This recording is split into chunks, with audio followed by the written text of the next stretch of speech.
Good morning, सुप्रभात, केम छो, सलाम। उम्मीद है आप सब लोग बेहतर होंगे, अपना ध्यान रख रहे होंगे।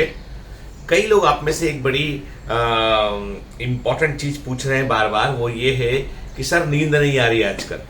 सुनिए, पहले समस्या ये थी आज के कुछ दिनों पहले कि नींद ज्यादा आया करती थी कि सर नींद ज्यादा आ रही है, अब क्या करें हम, ठीक है।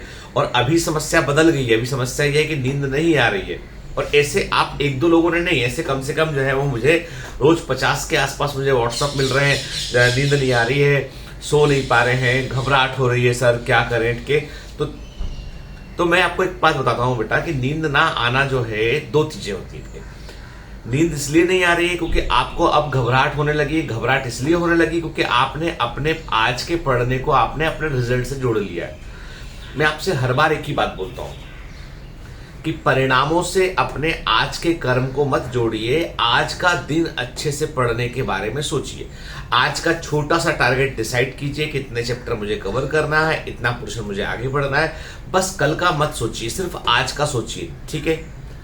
क्योंकि क्या होता है कि जब हम अपने परिणामों के साथ में अपने आज से, देखो मान लो मैं यहाँ से मुझे मान लो 5 किलोमीटर दूर कहीं जाना है, ठीक है। मैं पहला कदम लेने के पहले सोचूं कि पता नहीं मैं जा पाऊंगा, पहुंच पाऊंगा, नहीं पहुंच पाऊंगा, बहुत दूर है वो तो शायद मैं घर से ना निकल पाऊंगा। लेकिन मैंने पहला कदम रख दिया, चलो एक कदम कम हुआ 5 किलोमीटर में, 2 कदम कम हुआ, 4 कदम कम हुआ, धीमे धीमे बढ़ते बढ़ते मैं वहां तक पहुंच जाऊंगा। क्योंकि मैं अपने हर अगले कदम के बारे में सोच रहा हूं, मैं सीधा 5 किलोमीटर दूर की मंजिल के बारे में नहीं सोच रहा हूं, ठीक है। ह्यूमन साइकोलॉजी है कि जब आप परिणामों को बहुत ही जो है वो करीब से देखना चाहते हैं तो वो परिणाम आपको डराते हैं। जो बिडेन ने कहा कि अफगानिस्तान में जो अफगानिस्तान ट्रूप थे वो 3 लाख के आसपास संख्या में थे, तालिबानी 70,000 के आसपास थे।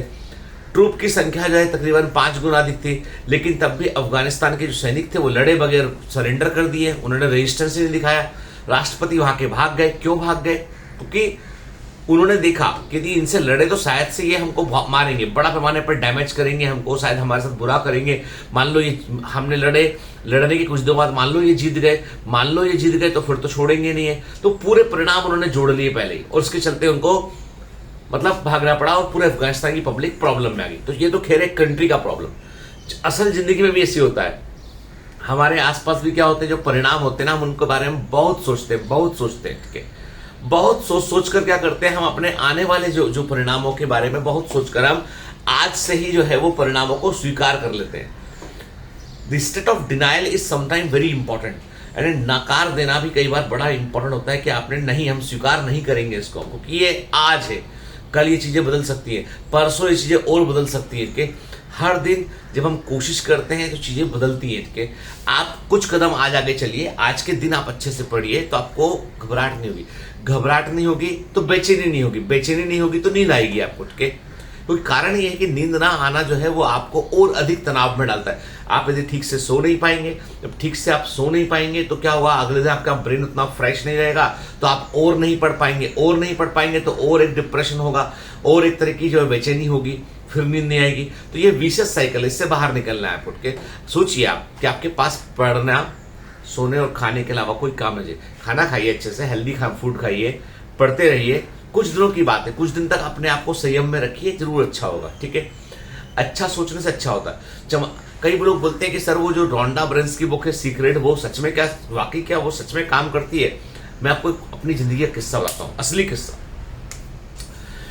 बॉम्बे में मेरा ऑफिस है, जिसको मैंने क्या, बॉम्बे में हम एक बिल्डिंग है, कारपोरेट पार्क है बॉम्बे में, पिनाकल कारपोरेट पार्क, बहुत महंगे है। बॉम्बे के अंदर जो है बीकेसी सबसे प्राइम एरिया है, मतलब जितना भी बिजनेस हब है वो बांद्रा कुर्ला कॉम्प्लेक्स में है, ठीक है। तो बांद्रा ईस्ट बोलते हैं उसको। तो बांद्रा में मतलब ऑफिस खुद का होना बहुत बड़ी बात। तो हमने क्या किया, जब बॉम्बे शिफ्ट होते रहने, तो उस समय हमको जो है, मैं कई हॉस्पिटल्स में गया, तो उन्होंने बोला कि साहब ऐसा है कि हॉस्पिटल्स में कि आपको जो चैम्बर होता है, डॉक्टर्स चैम्बर होता है, उसके लिए आपको कुछ रेंट देना पड़ता है, वो उसके अकॉर्डिंग आप लेके वहां बैठ सकते हो।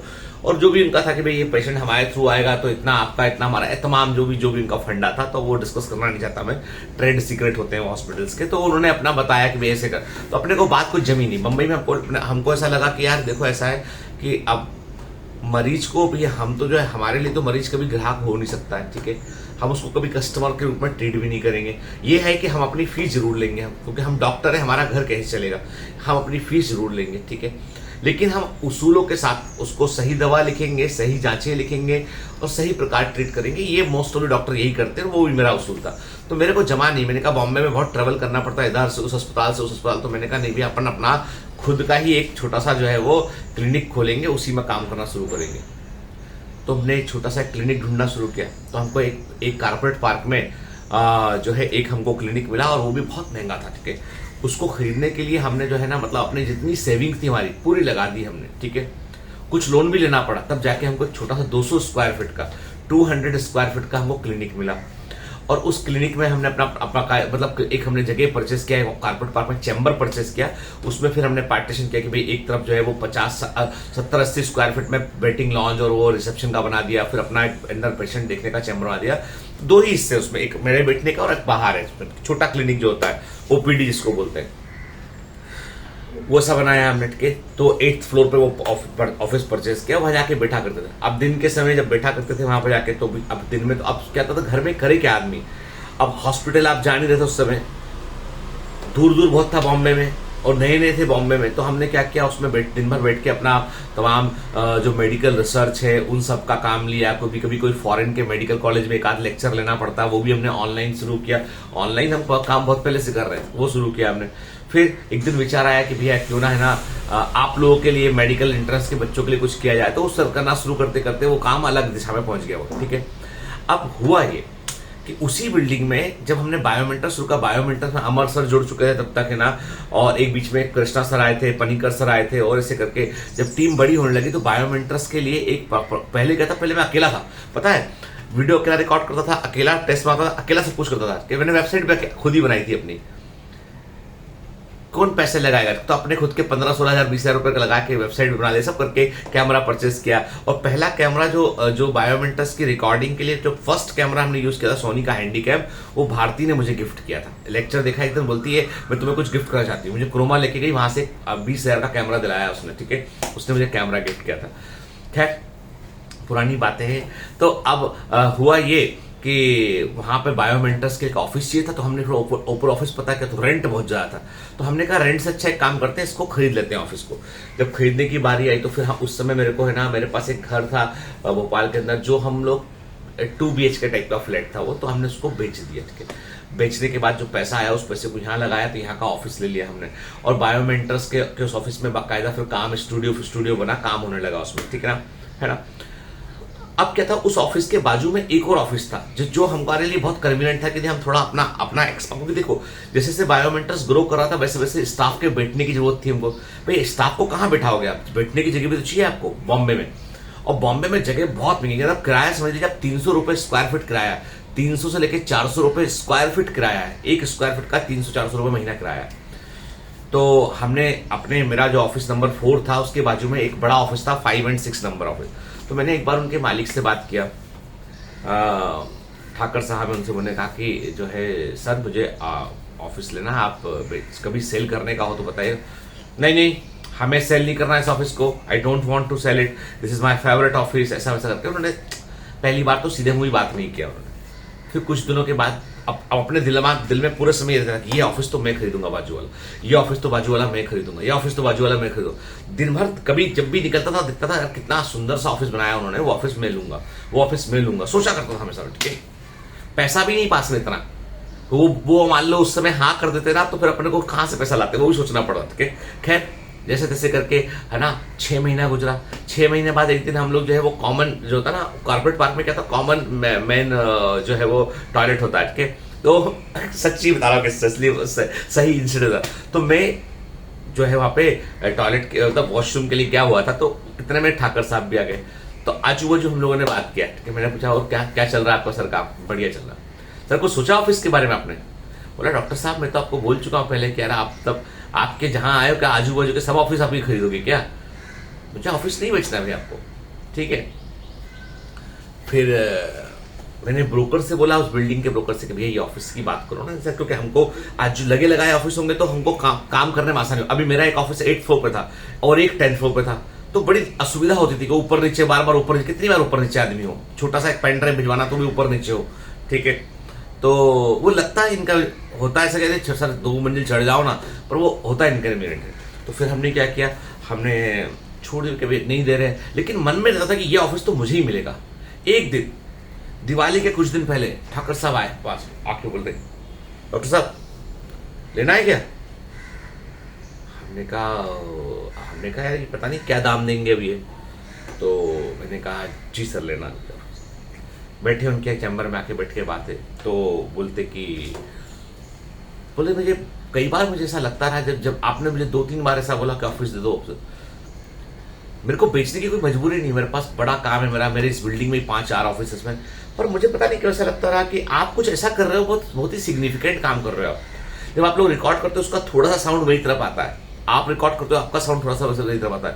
तो मेरे मन में पता नहीं मुझे मन कचोट रहा है अंदर से, मुझे मेरा मन कहता है कि दे दो इस आदमी को ऑफिस,